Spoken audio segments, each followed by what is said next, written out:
Good morning everyone, कैसे हैं आप सब लोग। मेरा नाम है राहुल और आप सबका स्वागत है टीचिंग वॉरियर के यूट्यूब चैनल पर। सुबह का बज रहे होंगे 7 या हो सकता है 10-15 मिनट आगे या पीछे आपको एक प्रैक्टिस सेट मिल जाता है हिंदी ग्रामर का। प्लस इसमें हम करंट अफेयर क्वेश्चन डालते हैं और ये क्वेश्चन ऐसे होते हैं जनरल नॉलेज टाइप, तो हर किसी को पढ़ना ज़रूरी है अगर आप हिंदुस्तान में रह रहे हैं तो। ठीक है, तो बाकी पहले क्वेश्चन से स्टार्ट करेंगे और आप सबसे एक अनुरोध कि शेयर कर दीजिएगा अच्छी लगी वीडियो तो। वर्ड पूछ रहा है ओस्ट कौन सा नहीं है। ओस्ट वर्ड कौन से होते हैं? प वर्ग के जितने भी होते हैं ना, प फ ब भ म, ये सब क्या होते हैं? ओस्ट। ठीक है, याद रखना। और ऊ ये भी क्या होते हैं? ओस्ट। ठीक है, तो ये तो है, ये भी है और ये भी है, मगर ये जो है ना ये ओस्ट नहीं है, ये दंतोष्ट है। क्या है? दंतोष्ट है। दंत और ओष्ठ दोनों से बोला जाता है। ठीक है, तो आंसर क्या हो जाएगा आपका? बी। नेक्स्ट, ठहरो अभी मत जाओ। इसमें पूछ रहा है कि इसमें कौन से चिन्ह का प्रयोग नहीं हुआ है।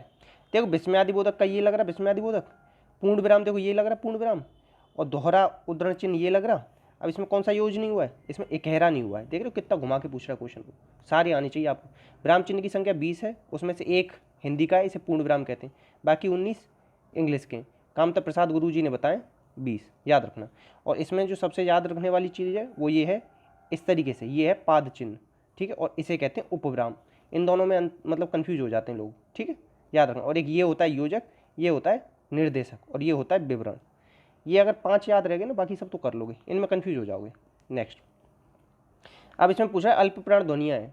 अल्प प्राण होती है पहला, तीसरा, पाँचवा, और महाप्राण क्या होती है? महाप्राण होती है दूसरा और चौथा। ठीक है, तो ये तो होगी नहीं, ये होगी नहीं। क्यों? खा क्या है? खा आपकी दूसरी है, सेकंड नंबर पे आती है। तथ ये भी दूसरी पे आती है, और टठ ये भी दूसरी पे आती है, तो ये हो जाएगी आपका। ठीक है, याद रखना। तो अल्प प्राण कौन सी है आपकी? बी। अच्छा, एक चीज़ और बताऊंगा, स्पर्श संघर्षी व्यंजन पूछता है कि स्पर्श संघर्षी व्यंजन कौन से? तो ये 4 हैं, च छ ज झ, याद रखना। ठीक है, नेक्स्ट। अब देखो ये पूछ रहा है ज्ञा किसके योग से बना है। ज्ञा क्या है पहले तो ये पता होना चाहिए, संयुक्त व्यंजन है। संयुक्त व्यंजन की संख्या कितनी होती है? 4 होती है। तो ज्ञा किससे मिलकर बना है? इससे मिलकर बना है। और कभी कभी पता क्या दे देगा, इस तरीके से दे देगा, प्लस इसमें भी हलंत लगा देगा और पीछे आ लिख देगा। अगर ये लिख के आ जाए तो भी सही है, क्योंकि इसे हम कैसे लिख सकते हैं? इसे इस तरीके से तोड़ सकते हैं। ठीक है, याद रखना, कन्फ्यूज मत हो जाना। अच्छा, ये जो 4 है ना, इन्हें लिख लो, छ त्र ज्ञ और श्र। अच्छा सही बताना, मैं पढ़ाता हूँ, समझ में तो आ रहा है ना आप लोगों को, या ऐसी हवाबाजी चल रही है?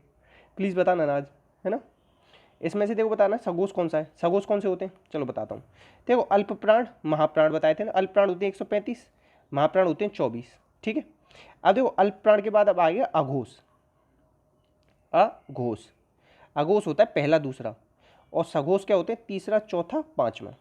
अच्छा, अघोष की संख्या कितनी पूछी जाती है कि टोटल संख्या कितनी है? तो 13 है। अब 13 कैसे?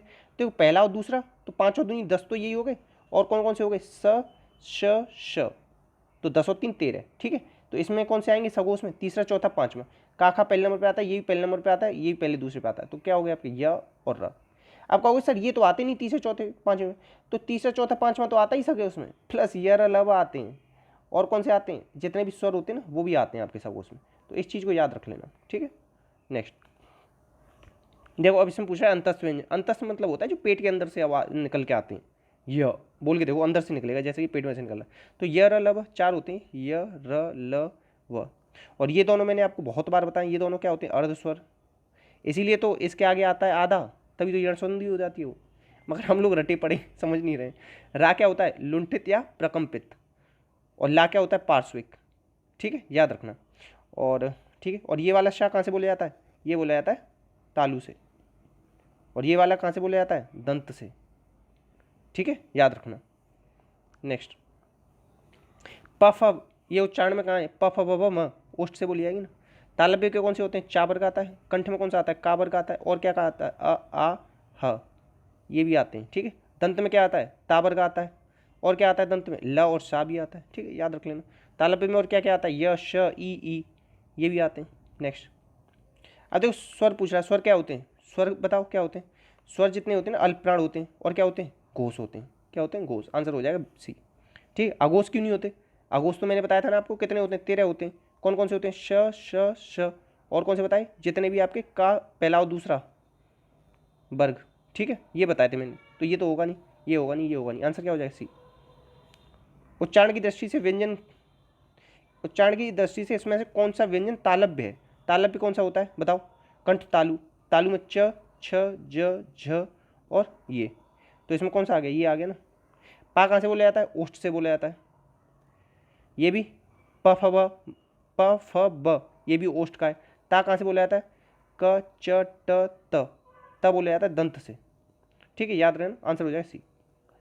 जल्दी रिवीजन हो रहा है, अच्छा लग रहा है तो बता दिया यार। इसमें से बताना है कि उच्चारित ध्वनियों को निम्न में से क्या कहते हैं? स्वतः उच्चारित। स्वतः उच्चारित कौन सी होती है? स्वर। और जो स्वर की सहायता से बोले जाते हैं उन्हें क्या कहते हैं? व्यंजन। पूछा जाता है कि स्वर व्यंजन किसकी सहायता से बोले जाते हैं? स्वर। और स्वर किसी की भी सहायता से नहीं बोले जाते, अपने आप बोले जाते हैं। ठीक है, नेक्स्ट अल्पप्राण पूछ रहा है। इसमें अल्पप्राण कौन सा है? अल्पप्राण वही 1, 3, 5। ठीक है, तो 1, 3, 5 क्वेश्चन नंबर 27 जवाब दोगे आप कमेंट बॉक्स में। ठीक है, बताना कौन सा होगा। और इसमें पता है आप लोग कंफ्यूज हो गए। अच्छा चलो मैं बता दे रहा हूँ। इस क्वेश्चन नंबर 27 में ना 2 ऑप्शन सही हैं। कितने ऑप्शन सही हैं? 2 ऑप्शन सही हैं इसके। क्या आप दोनों ऑप्शनों को बता पाओगे या नहीं बता पाओगे? इसलिए छोड़ के जा रहा हूँ। जो बता दिया ना, समझ लेना कि आपका ये चैप्टर क्लियर है एक तरीके से, अगर बता दिए। इसमें पूछा है सकर्मक क्रिया कौन सी है। तो देखो एक चीज़ याद रखना, क्या और किस को। ठीक है, क्या और किस को, ये अगर 2 का आंसर मिल जाए, क्या और किस को, तो सकर्मक है, न मिले तो अकर्मक है। योग्यता सुबह टहलती है। योग्यता क्या टहलती है? कोई आंसर आ रहा है? नहीं आ रहा। वर्षा खूब हो रही है। वर्षा क्या हो रही है? नहीं हो रही है। सूर्य संसार को प्रकाश देता है। क्या देता है? प्रकाश देता है। किसको देता है? संसार को देता है। दोनों के आंसर आ रहे हैं, तो इसीलिए सकर्मक कौन सी हो जाएगी? सी। इतना याद रखना, क्या और किसको।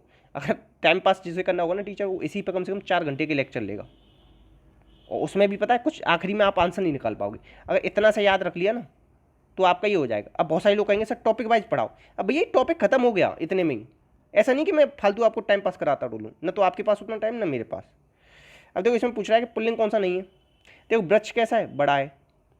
अधिकार हो गया, समय लग गया, लता अच्छी है। लता से लताएं बनता है ना। ठीक है, तो आंसर क्या हो जाएगा? कौन सा? ये इसमें क्या स्त्रीलिंग है। ठीक है, आंसर क्या हो जाएगा? डी। नेक्स्ट। अच्छा चलो एक चीज़ बताऊँ। शब्द ना उत्पत्ति के आधार पर 4 प्रकार के होते हैं, याद रखना। तत्सम, तद्भव, देशज, विदेशज। और रचना के आधार पर कितने प्रकार के होते हैं? 3। कौन कौन से? रूढ़, यौगिक, योग रूढ़। ये किसके बताए मैंने? शब्द के प्रकार बताए। नेक्स्ट। अब देखो इसमें से पूछा है अनुनासिक कौन सा स्वर नहीं है। देखो अनुस्वार होता है ये, अनुनासिक होता है ये। ठीक है, अब ये देखो इन तीनों में ये चंद्रबिंदु किन में है? इसमें है, इसमें है, इसमें है। तो किस में नहीं है? इसमें नहीं है। तो आंसर क्या हो जाएगा आपका? चलो अब क्वेश्चन नंबर 28, इसका भी जवाब आप देना क्या होगा। ठीक है, देखो जिसमें चंद्रबिंदु होगी ना वो अनुनासिक होगा, जिसमें अगर केवल ये अंकी बिंदी होगी वो अनुस्वार होगा। तो आप ये बताना कि क्वेश्चन नंबर 28 में कौन सा अनुनासिक नहीं है और अनुस्वार कौन सा है फिर, और क्यों है, एक्सप्लेन करना। अब आप वर्णमाला में मात्रा का अर्थ क्या होता है? वर्ण के उच्चारण में लगने वाला समय। ठीक है, अब देखो 3 इस तरीके से ना जो स्वर होते हैं 3 प्रकार के होते हैं। हिरस्व, हिरस्व स्वर, दीर्घ स्वर और प्लुत स्वर। ठीक है, इसमें 1 मात्रा का समय लगता है, इसमें 2 मात्रा का समय लगता है, इसमें 3 मात्रा का। और प्लुत से केवल एक ही चीज़ बोली जाती है, ओम। ठीक है, याद रखना, आंसर हो जाएगा बी। आगे बढ़ जाते हैं। अब देखो ये क्वेश्चन अच्छा लगेगा आपको। सर्प, नकुल और हरिहर में समास बताना है। समास का विलोम क्या होता है? व्यास। पदों के आधार पर 4 प्रकार का होता है समास। अर्थ के आधार पर 6 प्रकार का होता है समास। और समास का अर्थ होता है संक्षेप। ठीक है, याद रखना। अब देखो सर्प मतलब होता है सांप, नकुल मतलब होता है नेवला। सांप और नेवला तो दोनों में क्या हो जाएगा? द्वंद्व। अब देखो हरि मतलब क्या होता है? विष्णु। और ये बोलते हो आप हर हर महादेव बोलते हो ना, इतने लोग तो यार बोलते हो। अब ऐसे आप सोच रहे हो कि हर हर महादेव बोलते हैं, नहीं बोलते? अच्छा सच बताओ, नहीं बोले? अच्छा तुमसे ही कह रहा हूँ, देख रहे हो तुम इसमें, तुम्हें क्या लग रहा है दिख नहीं रहे मुझे? तुम दिख रहे हो, फील करो ऐसा कि मैं तुम्हारे सामने बैठ के तुम्हें पढ़ा रहा हूँ। हाँ हाँ, अब तुमसे ही कह रहा हूँ, समझ लो। हर हर का मतलब होता है क्या? शिव। तो विष्णु और शिव, सर्प और नकुल मतलब सांप और नेवली जैसी। ठीक है, तो आंसर क्या हो जाएगा? द्वंद्व समास है दोनों में। ठीक है, द्वंद्व समास में क्या होता है? योजक चिन्ह होता है। ठीक है, और क्या होता है द्वंद्व समास में? द्वंद्व समास 3 प्रकार का होता है, इकरेतर और समाहार और वैकल्पिक। ठीक है, याद रखना। और इसमें कौन सा होगा? हरि और विष्णु, सर्प और नकुल। ठीक है, याद रखना। तो इसमें बाकी छोड़ दो, इतना याद रखो, आंसर हो जाएगा डी। नेक्स्ट। अर्धस्वर पूछ रहा है। अर्धस्वर क्या होते हैं बताओ? या और वह, यही तो होते हैं अर्धस्वर। का और खा ये क्या? कंठ है, कंठ से बोले जाते हैं। ठीक है, याद रखना। नेक्स्ट। पार्श्विक व्यंजन कौन सा है बताओ? पार्श्विक होता है जो मैंने ऊपर ही बताया था ये आपको। तो क्वेश्चन नंबर 2 इसका भी जवाब आप ही देना। बसंत की कोकिल का मतलब क्या होता है? ये मैं ऊपर बता चुका हूँ, जो जवाब नहीं देता हूँ आपको याद रखना, आज ही बताएं। और ना आए ना तो आप लोग कमेंट बॉक्स में पूछा करो, ऐसा नहीं कि मतलब नहीं आ रहे सर कोई ना छोड़ दो और यही पेपर में आ जाएगा। बसंत की कोकिल का अर्थ होता है यदा कदा दृष्टिगत होना, मतलब कभी कभी जो दिखते हैं ना उसे कहते हैं बसंत का कोकिल। नेक्स्ट, किस वाक्य में इच्छावृत्ति, देखो एक चीज़ याद है, वाक्य अर्थ के आधार पर कितने प्रकार के होते हैं? 8, उसी के में से एक भाग है इच्छा। तो ये है ईश्वर आपका कल्याण करे या ईश्वर सबका कल्याण करे, ऐसा समझ लो। संभवतः वो शाम तक लौट आएगा, इसमें क्या है, क्या है बताओ? संभावना है, संभाव्य हो जाएगा ये, या छोड़ो अभी इतना छोड़ो। इसे क्या है, ये प्रश्नवाचक चिन्ह लग रहा है, ठीक है। और ये क्या है, संभवतः, तो ये क्या है बताओ? संदेहार्थक हो जाएगा। ये कौन सा हो जाएगा? संदेहार्थक। और ये भी श्याम विद्यालय चला गया हुआ, इसमें भी संदेह है, तो ये भी संदेहवाचक हो जाएगा, ठीक है। पहला और चौथा संदेहवाचक है, ये वाला जो है इसमें तीसरा आंसर है इच्छावार्थक है। और बी क्या है, इसमें तो प्रश्न दे ही रखा है प्रश्नवाचक चिन्ह, तो प्रश्नवाचक आंसर सी होगा। आगे बढ़ जाते हैं। देखो अनुकूल का क्या होता है? प्रतिकूल, शुभ, अशुभ। कृत्रिम का क्या होता है? एक होता है कृत्रिम जो हम बनाते हैं, और एक देती है हमें प्रकृति, तो प्राकृतिक, ठीक है। अच्छा एक चीज याद रखना, प्रकृति, प्रकृति में जब एक लगाते हैं ना तो प्र का प्रा हो जाता है, इस चीज को याद रख लेना, ठीक है। आंसर हो जाएगा सी। नेक्स्ट, अब देखो मूर्धन्य ध्वनि कौन सी है इसमें? मूर्धन्य, देखो कंठ, तालु, मूर्धन्य, तो टावर गाएगा, ठीक है। और ये क्या है? ये ओष्ठ है, कौन सी है? ओष्ठ। चावर क्या होता है? तालु। आप लोग भी साथ साथ बोला करो ना यार, ऐसे देख रहे हो आप मेरी तरफ, साथ साथ बोलो, फील करो, तब मजा आ जाता है। ये कौन सी? दंत, ठीक है। नेक्स्ट, हिंदी वर्णमाला में मूल स्वर की संख्या कितनी है? अगर पूछे स्वर कितने तो 11, कुल स्वर पूछ ले 13, अगर पूछ ले कि ऐसे स्वर जिनकी मात्रा है, मात्रा वाले स्वर हैं 10, क्यों नहीं है? एक जो आ है ना इसकी मात्रा नहीं होती, ठीक है। अगर पूछ ले मूल स्वर कितने तो 4, कौन कौन से? अ ई उ री, ठीक है, याद रखना, आंसर हो जाएगा ए। नेक्स्ट, अब देखो इसमें पूछ रहा है, नीचे कर लेता हूँ, नागाधिराज हिमालय कवियों को सदा ही प्रेरणा देता आ रहा है, इसमें पदबंध बताना है। तो कभी भी पदबंध पूछ ले, ठीक है, ट्रिक लिखो, ट्रिक नहीं वैसे तो ये फैक्ट है। तो ऐसे समझो, जहाँ पे वो आखिरी लाइन खत्म हो रही होगी ना, जिसके नीचे अंडरलाइन हो रही है आखिरी, तो उस शब्द को देखना ही क्या है। तो कवियाँ क्या है बताओ? कभी क्या संज्ञा है ना, तो हो जाएगा संज्ञा पदबंध। अगर यहाँ पे होता कोई विशेषण तो विशेषण पदबंध, आखिरी में अगर सर्वनाम होता तो सर्वनाम पदबंध, तो आंसर हो जाएगा बी, नहीं ए, भी नहीं ए, ठीक है। आंसर हो जाएगा ए, संज्ञा पदबंध ए में दे रखा है, ठीक है।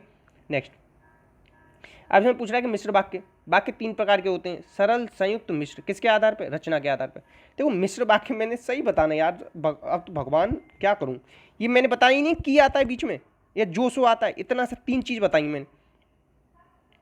देखो या तो की मिलेगा किसी में, या जो सो एक साथ मिल जाएगा, वही हो जाएगा मिश्र। इसके अलावा देखो किंतु, परंतु, इसलिए, वरना और एवं, ये याद कर लो, ये होते हैं संयुक्त के। और बाकी जो रह गया वो सरल, तो ये तो सरल है, कौन सा? सरल वाक्य।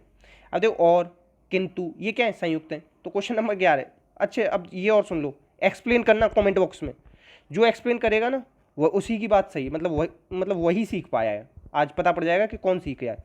कमेंट बॉक्स में एक्सप्लेन करना कि मिश्र वाक्य की ट्रिक क्या है, कैसे निकालोगे, और संयुक्त की क्या है, सरल की क्या है। आंसर हो जाएगा, आप बताओ खुद। देखो इसमें बताना है कि अव्यय कौन सा है। अव्यय क्या होते हैं? अभिकारी, अभिकारी, अभिकारी कितने होते हैं? 4 प्रकार के। देखो पानी क्या है? संज्ञा है, तो ये तो होगा नहीं, ये तो बेकारी है। अब देखो गंगा क्या है? ये भी संज्ञा है, तो ये भी बेकारी है। किसी, ये क्या है? ये सर्वनाम है, तो ये भी बेकारी है। तो आपका अभिकारी कौन सा बच गया? यही बच गया, आंसर हो जाएगा ए। देखो जो टफ होता है ना, मैं खुद बता देता हूँ, जो खुद में आप आज बताया आपको इतनी बार, तो वो तो आप बताओगे एटलीस्ट, ठीक है। देखो इसमें सर्वनाम बता रहा है, सर्वनाम के भेद कितने? 6, सर्वनाम की संख्या कितनी? 11। पुरुषों का निश्चय, अनिश्चय, संबंध, प्रश्न, निज, इस तरीके से बताया मैंने, 6 सर्वनाम होते हैं। कितनी हद से ज़्यादा बार बताया होगा संबंधवाचक में जो सो आता है, और जो सो किस में आता है? और मिश्र वाक्य में। तो इसमें नहीं दिख रहा है आपको जो सो? नहीं देख पाएंगे आप? सच बता दें। अच्छा ना देख पाए तो बता दें। अच्छा देख लिया था? अच्छा तो बताना कमेंट बॉक्स में, देख लिया था तो, ठीक है। आंसर हो जाएगा बी। नेक्स्ट, इसमें से कौन सा शब्दार्थ सही नहीं है? देखो ये बहुत ज़्यादा पूछा जाता है, इसे याद रख लेना। एक तो कनीनिका, ये तो पहले तो शुद्ध अशुद्ध देख लो, इसमें आता है कनीनिका। रीट में पूछा गया है बहुत ज़्यादा, रीट में 3-4 बार आया है, ऐसा कल पता पड़ा तो मैंने डाल दिया। तो आंखों की पुतली होती है कनीनिका, ये सही है। फैन झाग सही है, ईशत थोड़ा सही, मगर मिहिर मतलब पता है क्या होता है? सूर्य। मिहिर मतलब क्या होता है? सूर्य। और चंद्रमा का क्या हो जाएगा? शशांक, राकेश, और वो रत्नीपति, वो रजनीपति, सॉरी रत्नी कह रहा हूँ, रजनीपति, ये सब हो जाएंगे चंद्रमा के। ठीक है, तो आंसर क्या हो जाएगा इसका? डी। कौन सा सही नहीं है? डी सही नहीं है। क्यों? मेहर का क्या होता है? सूर्य, सूर्य का मेहर, मेहर का सूर्य, सूर्य का मेहर। ठीक है, याद रख लेना। अच्छा चलो एक बार और लिख दे रहा हूँ, याद हो जाएगा आपको। मेहर मतलब क्या है? सूर्य, याद कर लेना, नया मिला है। ठीक है, और सूर्य का और क्या होता है? अंशुमाली होता है। ठीक है, आदित्य होता है, दिनकर, दिवाकर, ये होते हैं। और अगर आपको सूर्य और चंद्रमा के पर्यायवाची पता हो तो प्लीज़ कमेंट बॉक्स में लिखेंगे आप। इसमें से बताना है तद्भव कौन सा है। तो देखो तत्सम की ट्रिक बताई ना मैंने आपको, जहाँ पे भी आपको छ, त्र, ज्ञ, श्र, रेफ वाला र, ठीक है, प्र, और ये जहाँ पे भी इतना ही मिल जाए, इतना ही सही, और व, और ये सब क्या होते हैं? तत्सम होते हैं। तो देखो इसमें छा मिल रहा है, इसमें रेफ वाला रा मिला है, इसमें प्र मिला है, देखो ये ही है तद्भव। इसका तत्सम क्या बनेगा? रत्न बनेगा। ठीक है, आंसर हो जाएगा डी। यार मैं पूरा बेस्ट दे रहा हूँ आप लोगों के लिए, एटलीस्ट शेयर कर दिया करो। करंट अफेयर के क्वेश्चन स्टार्ट हो गए, बाकी यार जो अब करना चाहे कंटिन्यू कर लो, नहीं तो हिंदी वाले आप नहीं चाहते करंट अफेयर पढ़ना तो रहने देना। देखो खुशीनगर हवाई अड्डा, तीसरा अंतर्राष्ट्रीय हवाई अड्डा बना, ये कहाँ पे बना है? ये उत्तर प्रदेश में बना है। उत्तर प्रदेश का पहला हवाई अड्डा है लखनऊ में, दूसरा है वाराणसी में। और लखनऊ वाले को पता है क्या कहते हैं? चौधरी चरण सिंह कहते हैं। और वाराणसी वाले को क्या कहते हैं बताओ? ये आप लोग बताना अगर बता पाओ तो। आंसर हो जाएगा सी। नेक्स्ट, इसमें से CERAWeek global energy of environment leadership award किसको मिला है? तो ये नरेंद्र मोदी जी को मिला है, इसलिए डाल दिया मैंने। रंजीत सिंह देसाले कौन है? ये 10 करोड़ रुपए का इन्हें इनाम मिला था ना, टीचर, इंडिया के पहले टीचर थे जिन्हें 10 करोड़ का इनाम मिला था, ये वो है। ठीक है, याद रखना। नेक्स्ट, अब देखो इंडिया में किसने टॉय केयर 2021, ये भी किसने किया? नरेंद्र मोदी जी ने उद्घाटन किया, ये भी याद करो। ठीक है, सीधे याद करने वाले क्वेश्चन है। भारत के किस शहर को स्पोर्ट्स सिटी के रूप में विकसित किया जाएगा? तो ये अहमदाबाद। तो ये थे आपके करंट अफेयर के क्वेश्चन। इसी के साथ मैं आपसे लूँगा विदा। प्लीज़ शेयर कीजिएगा, सपोर्ट दिखाइएगा, क्योंकि आपके सपोर्ट के बिना ना तो ये चैनल है और ना है हम। ठीक है, तो बाकी प्लीज़ जो क्वेश्चन पूछें उसके कमेंट बॉक्स में जवाब दें। इसी के साथ आपसे विदा लेते हैं। अपना अपनों का ध्यान रखना, हंसते रहना, मुस्कुराते रहना। जय हिंद, जय भारत।